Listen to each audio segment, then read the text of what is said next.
હા મમ્મી, જય શ્રી કૃષ્ણ. જય શ્રી કૃષ્ણ. બટા આજ પાછો તો આમ કેમ રહોડામાં? એ એ આ તો કેવું છે કે વેલો ઉઠી ગયો તો મને એમ થયું કે ચા બનાવી નાખું. કા વળી આજ પાછી વહુની તબિયત ખરાબ થઈ લાગે છે. હા એટલે હમણાં માસિક ધર્મ ચાલે છે ને એટલે. એટલે તો એનો મતલબ હું એવો છે કે ઘરના એકેય કામ નહીં કરવાના? ના મમ્મી, આ સવારે એ ઉઠી હતી પણ થોડું પેટમાં દુખતું હતું અને ચક્કર આવતા હતા એવું હતું ને મેં કીધું તું આરામ કર, હું કામ કરી લઉં. હવે મીઠા વગર ના હા ઘરના મર્દ કામ કરે ને આમ રસોડામાં ઈ હારું ન લાગે. કોક આજુબાજુ વાળા મહેમાન આવ્યા હોય ને જોવે તો મારી ઇજ્જત હું આમાં કેવું લાગે? હવે એમાં શું કેવું લાગે, આ મર્દ કામ કરે જ છે. આ તમે રેસ્ટોરન્ટમાં જાઓ તો કોણ રસોઈ બનાવે છે? અરે આ છે ને આ જમાનો બદલાઈ ગયો છે. તમે જૂના જમાના પ્રમાણે વાત ન કરો. આ નવો જમાનો આવી ગયો છે એટલે એ પ્રમાણે રહેવું પડે. હવે તું નવા જૂનાની મને શિખામણ ન દે. આપણે જે સમય પ્રમાણે હાલી છે ને એમ જ હાલવાનું છે. આપણે કોઈ નવા વિચારો ધારણ નથી કરવાના. સારું મમ્મી, તમે કયો એમ. બસ હું બસ હવે આ તારી બાયડીને છે ને હર મહિને આવા નાટક ઊભા જ હોય છે. બસ હવે મમ્મી બસ લપ કરો મને હવે. તને તો બધી લપ જ લાગે કા? એક મિનિટ મમ્મી, આ તમે સ્ત્રી છો કે નહીં તો તમને એની વેદના ખબર જ હશે. હા હું તને એટલે જ કહું છું. અને એક સ્ત્રી છું, આ બધી પરિસ્થિતિમાંથી હું નીકળેલો છું એટલે મને ખબર પડે કે નાટક હું છે ને હાસુ હું છે. હે ઓકે, હા બસ હવે છે ને હું મારી બાયડીને સમજાઈ દઈશ. હવે આ લપ મૂકશો? સમજાવી દેજે એટલે લપ જ નહીં થાય, બરાબર છે? એ હા મારી માં, હા ગાલે દબાતા નથી પણ કઈ વાંધો નહીં. સાંભળો મારી વાત, હવે આ બધું મૂકો અને અમારા પપ્પા બેઠા છે ને ત્યાં જઈને બેહો ને ત્યાં થોડીક વાતો કરો. ઓકે? હા ત્યાં હું ચા બનાવી નાખું ને પછી લઈને આવું. સારું, પણ પેલા છે ને બાયડીને સા નાસ્તો દેવા નહીં જાતો, ન્યા લાવજે. એ હા મારી માં, હા પેલા છે ને એક કામ કરું, હું એને દઈ આવું ચા નાસ્તો અને પછી આપણે નાસ્તો ચા ની લઈને આવું ને અહીંયા નિરાતે બેઠા બેઠા વાતો કરતા કરતા ખાઈ. મને ખબર જ હતી. હા આ તારા હાલ છે ને મને ખબર જ હતી. પેલા તારી બાયડી પાસે તું જવાનો છો. આ બધા નાટક તારાય મૂકી દે. હું તારી માં છું, બરાબર છે? સારું તો ભલે એ ભૂખી રહેતી, આપણે કરી લઈએ પેલા નાસ્તો ને ચા. હારું વાળો થામા. અને છે ને તું મને કટાક્ષમાં આવા શબ્દો ન બોલ. પેલા તારી બાયડીને નાસ્તો દઈ આવજે, પછી ને આવજે એટલે શાંતિથી બેહીને વાત થાય. ઓકે. બાય ખેલો તે.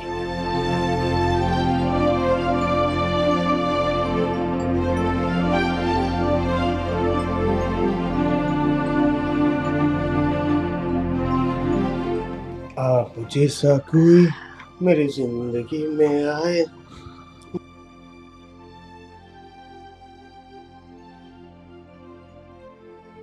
દામિની, દામિની, ઉઠ, 8 વાગી ગયા છે. આ તને સૂતી જોઈને મમ્મી જોઈ જશે ને તો ઘરમાં રામાયણ ઊભી કરશે. ઊભી થા.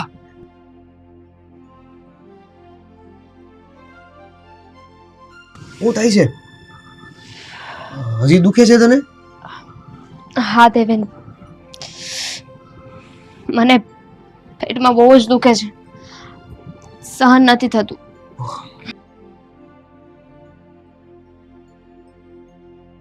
આ તમે ચા નાસ્તો બનાવવા બહાર ગયા ને ત્યારે હું ઊભી થઈ હતી, પણ આ પેટમાં અને કમરમાં એટલું દુખતું હતું ને કે હું સરખી ઊભી પણ ન થઈ શકી.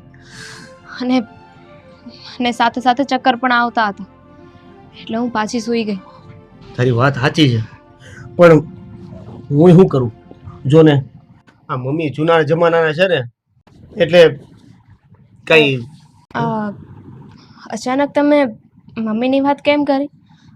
કઈ થયું છે? એટલે ના ના કઈ નહીં. એટલે મમ્મી એવું કહેતા હતા, હું ચા બનાવવા ગયો ને ત્યારે કે આ તારી બૈરી હજી સૂતી છે, ખબર ન પડે ઉઠી જવાની. તો તમે મમ્મીને વાત નહોતી કરી કે મારી તબિયત નથી સારી? મેં કીધું કે એની તબિયત નથી સારી પણ તને તો ખબર છે ને એ તારી કે મારી બેમાંથી એકની કોઈની વાત માને છે ખરા? તો પછી મમ્મી પપ્પાએ ચા નાસ્તો કર્યો કે બાકી છે હજુ? બસ જો આ તારા માટે લાવ્યો છું. અહીંથી પતાવીને પછી ત્યાં જ જાઉં છું. Thank you. તો તમે ફટાફટ જાઓ અને એ લોકોને ચા નાસ્તો આપી દો. ભૂખ્યા થયા હશે અને જો લેટ થશે ને તો મમ્મી વધારે બોલશે. હવે હું પણ ઊભી જ થાઉં છું. તમારે ઓફિસે જવાનું છે ને? ફટાફટ તૈયાર થઈ જાઓ તમે. હા સારું ચાલ, તારે દવાખાને જવું હોય તો હું તને લઈ જાઉં. ના ના, એની જરૂર નથી. આ દવા મારી પાસે પડી છે, હમણાં લઈ લઈશ ને એટલે સારું થઈ જશે. ઓકે, તો છે ને આ ચા પી લે અને હું પણ મમ્મી પપ્પાને ચા આપી આવું. હા ચાલ.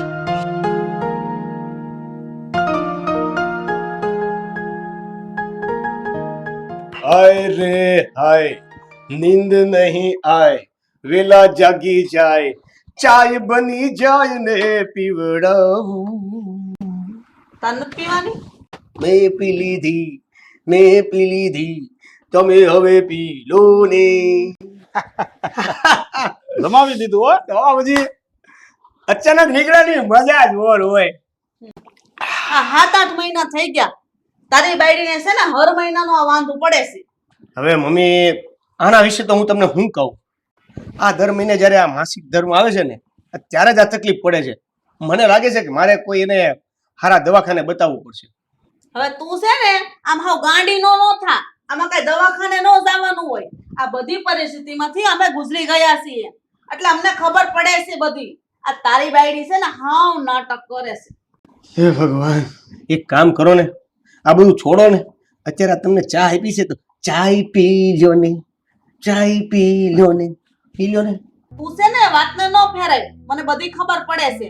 આખા મહિનામાં તારી બાઈના ભાગમાં ખાલી 1-2 કામ આવે છે, ઈ ખાલી રસોઈ બનાવવાની હોય. આ કામવાળી આવે ને બધું ઘરનું કામ કરી જાય છે, તો પછી એને બળતરા હેની થાય છે એટલી બધી? તું હું પણ જ્યારે હોય ત્યારે આવી હાવ ફાલતુની લપ લઈને બેઠી છો.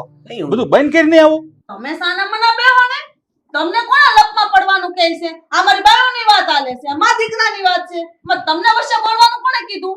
હવે તું છે ને આ બધી માથાકૂટ મૂક, અને હું છે ને કાંઈ હાવ આંધળો નથી, મને બધું દેખાય જ છે. આ દામિની વહુ છે ને આપણી કેટલી સેવા સાકરી કરે છે, આપણી દેખરેખ રાખે છે, ઘરનું બધું કામ કરે જ છે અને પૂરી ધગજથી કામ કરે છે. પણ આ તો થોડીક પૈંડ પીડા હોય તો કામ ન થાય, એમાં આવું બધું ન બોલ કરવાનું હોય.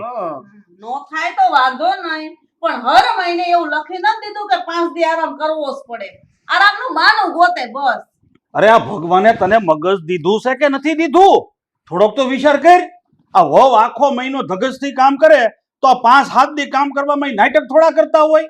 હા તે હું ક્યાં ના પાડું છું, આખો મહિનો વહુ ઘરના કામ કરે જ છે, પણ આ તો છે ને આરામ કરવાનું ને બાનું મળી ગયું છે. હું કામ ખબર? આ છે ને ઘેલો એને માથે ચડાવે છે એટલે. હા બટા, હું તને શું કહું, આ તારી મમ્મીને સમજાવવી એટલે છે ને કાળ મીંડ પાણા ઉપર માથું પસાડવું. એટલે એની હારે માથાકૂટ તું મૂક અને વહુને છે ને કોઈ સારા ડોક્ટર પાસે લઈ જાજે અને બતાવી દેજે. જા. હા હાયવા મોટા વહુના હારા થઈને આ છે ને અમે કાંઈ સવારે હેરાન થતા હતા, અમને તો કોઈ દી હારા ડોક્ટર પાસે બતાડવા ન લઈ ગયા. કા તો એવી ખબર નહોતી પડતી કે મારી બાયડીને પણ આવી પ્રોબ્લેમ છે, તેને દવાખાને લઈ જાઓ. તૈયાર ન કરે. એ હવે તમે તમારા સમયમાં આ તકલીફમાં દવાખાને નથી ગયા, એમાં દામિનીનો શું વાંક? વાઘ દામિનીનો નથી, આ વાઘ છે ને તારા બાપાનો છે અને તારા દાદા દાદીનો છે. અમને આવું કાંઈ પણ થાતું તો અમને દવાખાને નો જવા દેતા, તૈયારના મોઢામાંથી નહોતું ફટાતું. હવે ઈ ક્યાં તે જૂના જમાનાની વાતો બધી કાઢી.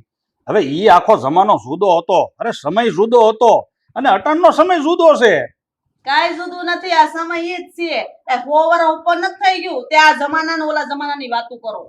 હા હા ભાઈ, હવે ઈ તારી વાત બધી હાંસી. બસ હવે તું જે કે જેમ કે એમ વાત જવા દે તું. અને બટા હું શું કહું તને, બોલો ને બાબા. આમ જો આ તારે નોકરીએ જવાનું મોડું નથી થતું, હા રે, આ બધું લપ મૂક તું. પીલો ચા પીલો એટલે ફટાફટ કપ ધોઈને મૂકી આવું. કા આ વાતને ફેરવી નાખી ને, આ હાસુ કહો એટલે કડવું લાગે. બહુ કડવું લાગે, બહુ કડવું લાગે. નહીં મમ્મી, હું ઓફિસે જાઉં છું, સાંજે આવતા થોડું મોડું થઈ જાય. બાય. હું જ્યારે હોય ત્યારે તું છોકરાનું લોહી પીધા કે મૂક ને, એ બધું થઈ રહે. તમે મારું ઓછું પીધું? હા ઠીક, હવે હાલો હું મારે તે બહાર બજારમાં જવું છે તો હું એ જાઉં ને મારા ભાઈબંધો વાટ જોતા આવીએ, ત્યાંથી અમારે મંદિરે જવું છે. લોઢા લીધા કરો. અમારી કોઈ વાત જ ન જોવે, કાં? ઓહો, આ મહારાણી જો હજી હુતી છે. આ સવાર ઉઠીને પાછી હુઈ ગઈ. આખો દી વહી ગયો તો હજી ની ઊંઘ નથી પૂરી થઈ. આરામ આરામ ને આરામ. હા, કેટલોક આરામ કરવો છે? હવે ઊભી થા, ઊભી. આ તને કહું છું, ઊભી થા ની. મમ્મી, હું જાગી જ ગઈ હતી, પણ મને પેટમાં બહુ દુખે છે ને એટલે સૂતી હતી. એટલે આ હામે મારી હામું જવાબ દેશે? મમ્મી, તમે કેમ મારી સાથે આવું કરો છો? આ તારી આરે છે ને આવું કરીને તો જ તને ખબર પડે કે હર મહિને આવા નાટક નો કરાય, કે હવે હું બંધ કરી દઉં. નાટક? મમ્મી, હું નાટક નથી કરતી. મને સાચે પેટમાં દુખે છે. હા, તારા લગન છે ને એને 7-8 મહિના થઈ ગયા. આ 7-8 મહિનાથી હું જોઉં છું તારા નાટક જ વધતા જાય છે. મમ્મી, મહેરબાની કરીને પ્લીઝ આવું ન કરો મારી સાથે. અને આ કોઈ નાટક નથી. તમને તો ખબર છે ને, જ્યારે માસિક આવવાનો હોય ને ત્યારના શરૂઆતના 2-3 દિવસ તો એવું પેટમાં દુખે, એવું કમરમાં દુખે ને કે એવું લાગે કે હમણાં મારો જીવ જતો રહે છે.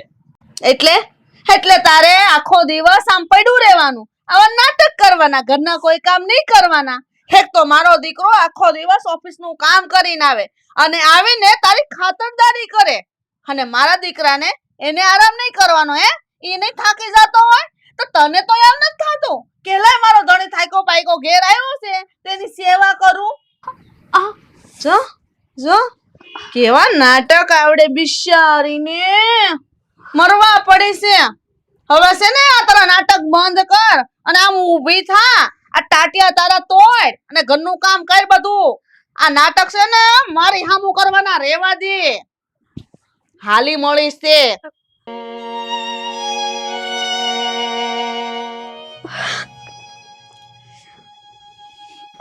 મને તો કઈ સમજાતું નથી. મમ્મી શું કામ ને મારી સાથે આવું કરે છે? અરે હું જાણી જોઈને તોડી આવું કરું છું. મારે શું કામ ને ખાલી ખોટાના નાટક કરવા જોઈએ? એમને ખબર છે કે જ્યારે માસિક ધર્મ ચાલતો હોય તો શરૂઆતના 2-3 દિવસ એવો દુખાવો થાય કે એવું લાગે કે થોડી વારમાં મારો જીવ જતો રહેશે. હજી મને મારા મમ્મીની બહુ યાદ આવે છે. જો મારા સાસુની જગ્યાએ મારા મમ્મી હોત તો મને ગરમ પાણીની બોટલ આપત, મારા પેટ ઉપર ગરમ શેક કરે, મારું ધ્યાન રાખત. ક્યારેક ક્યારેક તો એમ થાય કે આ ઘર છોડીને હું મારા પિયરે જતી રહું અને ફરી ક્યારેય પાછી ના આવું. મારા સાસુ મારા દુઃખને સમજી નથી શકતા. અરે એ પણ એક સ્ત્રી જ છે ને, એમણે પણ આ બધું સહન કર્યું જ છે. એક સ્ત્રી થઈને બીજી સ્ત્રીનું દુઃખ નથી સમજી શકતા. આમાં હું દેવેનને પણ કઈ નથી કહી શકતી, કારણ કે એમને તો સોડી વચ્ચે સોપારી જેવી હાલત થાય. ન મને કઈ કહી શકે કે મમ્મીને કઈ કહી શકે.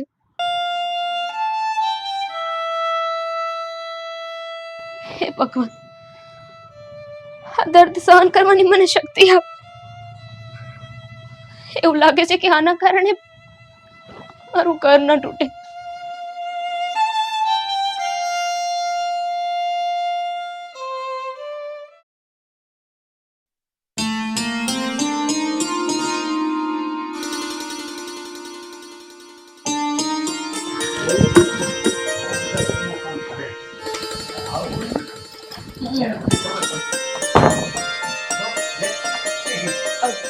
રિયા બેન, આવો આવો. હાય બેટા, હાય. કેમ છે? હારું છે ને? આ એકલી ક્યાં આવી? જમાઈ નથી આવ્યા? જય શ્રી કૃષ્ણ પપ્પા. જય શ્રી કૃષ્ણ બેટા. મમ્મી, હા તમારા જમાઈ આવવાના જ હતા, પણ એમાં થયું એવું ને કે ઓફિસમાં એને થોડું કામ આવી ગયું એટલે ઓફિસ નીકળી ગયા અને હું એકલી જ આવતી રહી. કાંઈ વાંધો નહીં બેટા, પછી ક્યારેક વાર ટાઈમ હોય ત્યારે આવશે. પણ હવે ઈ કે ત્યાં તારા સાસરિયામાં બધાને તબિયત પાણી તો રેડી છે ને? હા પપ્પા, મારા સાસરિયામાં બધાની તબિયત સારી જ છે. તો સારું, લે ભગવાનની દયા. હવે તમે લોકો બેસો અને વાતો કરો. હું મંદિરે જાઉં છું. અને સારું કર્યું તું અત્યારે આવી. હું તારી માટે છે ને કાજુ કતરી લેતો આવું. તને કાજુ કતરી બહુ ભાવે છે ને? કાજુ કતરી? હા સારું, લેતા આવજો, પણ વધારે લાવજો. અમે ઘણા સમયથી મેં કાજુ કતરી નથી ખાધી. સારું સારું, હું જઈ આવું હો.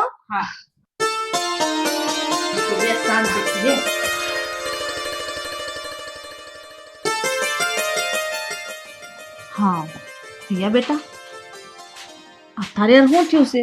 તારું મોઢું જોતા જ નથી લાગતું કે તું મજામાં હશો. તમારી વાત સાચી છે મમ્મી. હા, મારા સાસુ છે ને એ મને બહુ ત્રાસ આપે છે. શું? તારી હાઉ તને ત્રાસ આપે છે? હા મમ્મી, આ છેલ્લા 3 દિવસથી મને બહુ જ પેટમાં દુખે છે, તબિયત ખરાબ રહે છે. માસિક ધર્મ ચાલુ છે ને એટલે તો એટલો પેટમાં દુખાવો થાય તો પણ મારા સાસુ આરામ નથી કરવા દેતા. ઘરનું બધું જ કામ મારે કરવું પડે છે, એક કામ કરાવવા ના લાગે. અને આરામ તો હરામ જ થઈ ગયો છે મારા માટે. અને બધું કામ કરીને આમ જ્યારે થોડીક આડી પડું ને ત્યાં તરત આવી ગયા હોય અને સીધું કહી દે, આ ઘરમાં કરે છે શું તું? કંઈ કામની નથી, કંઈ કાજની નથી, એવું સંભળાવા માંડે. બહુ ત્રાસ આપે છે હમણાંથી. મારા સાસુનું તો એવું છે કે મારી તબિયત સારી હોય કે ના હોય, ઘરના બધા કામ ફરજિયાત કરવાના જ. એટલે હાઉ કાંઈ થોડું હાલતું હશે? આ જમાઈને ન ખબર પડે? એની મમ્મીને કાંઈ નથી કહેતા? તમારા જમાઈ તો મને બહુ સાચવે છે, એ તો મને કંઈ નથી કહેતા. પણ જરાક એના મમ્મીને એ કહે ને એટલે મારા સાસુ તરત કહે કે તું તો વહુ ઘેલો થઈ ગયો છે. એટલે એ વધારે બોલી પણ ના શકે ને. જો એની માનો વાક હોય ને જમાઈની માને કાંઈ ન કહી શકતા હોય ને તેને માવડીઓ જ કહેવાય. એની માનું જ બધું એને માનવું હતું તો તારે લગ્ન હું લેવા કર્યા? આ કોકની દીકરીની જિંદગી ન બગાડાય ને આમ. મમ્મી, આ તમારા જમાઈ મારો પક્ષ લઈને જ બોલ્યા હતા, છતાં પણ હું એની સાથે ઝઘડો કરીને અહીં આવી ગઈ છું. અને હું કહીને આવી છું કે હવે જો મારી સાથે રહેવું હોય ને તો નોખા થઈ જાઓ, તો જ હું પાછી આવીશ. હારી ના બટા, આ તારી વાત ખરી છે. આ તું અહીંયા રહીને જો નોખી થઈ જાય ને પછી તાર હા હું ખબર પડશે કે એકલા હાથે કેમ કામ કરવા પડે. આ વહુ હોય ને તો એની કિંમત ન થાય. તમારી વાત એકદમ સાચી છે. અને હવે હું અહીંયા જ રહેવાની છું, ક્યાંય નથી જવાની. હા બેટા, તું અહીંયા જ રહેજે. તું તારે આરામ કર. અને આ તારી ભાભી છે ને બધું ઘરનું કામ કરી નાખશે. તાર કામની તો કઈ ઉપાધિ જ નથી કરવાની. મને ખબર જ હતી મમ્મી કે મારું દુઃખ મારી માં જ સમજી શકશે. હા, મારી આ વેદનાને બીજું કોઈ નહીં સમજી શકે. હા બેટા, મારી દીકરીનું દુઃખ તો હું સમજુ જ ને. આખરે હું એક સ્ત્રી છું, એટલે હું તારી વેદનાને સમજુ જ બેટા. પણ હા સાંભળ, આ વાતની છે ને ઘરમાં ખબર પડવી જોઈએ હો. કેમ મમ્મી? કેમ હું તારી ભાભી છે ને દામિની એ ઓછી માયા નથી. એ છે ને હમણાંથી આવા નાટક કરે છે કે હું માસિક ધર્મમાં છું, મને મજા નથી ને પેટમાં દુખે ને ચક્કર આવે, એમ કરી કરીને તારા ભાઈ પાસે બધું ઘરનું કામ કરાવે છે. એક ટાઈમ રસોઈ બનાવવાની હોય ને તોય આવા બાના કાઢે, નકરી પડી જઈશ ખાટલામાં.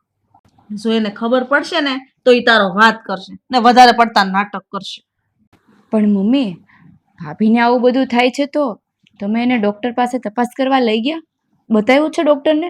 અરે આ હું દવા નહીં કરાવી, દવા તો દુનિયાની કરાવી, પણ આ ખોટા નાટક કરતી હોય તો દવા શું અસર કરવાની? એ મમ્મી, આ તમારા ઘરનો પ્રશ્ન છે, જે હોય એ. મને અત્યારે બહુ પેટમાં દુખે છે, હું છે ને આરામ કરવા માટે જાઉં છું. સારું બટા, તું છે ને આરામ કર ને ત્યાં સુધી હું તારે શેક માટેનો સામાન તૈયાર કરી નાખું. તો શેક કરીને તો તને પેટમાં દુખાવો ઓછો થઈ જાય. હા સારું. બિચારી મારી સોડી કેટલી હેરાન થાય છે.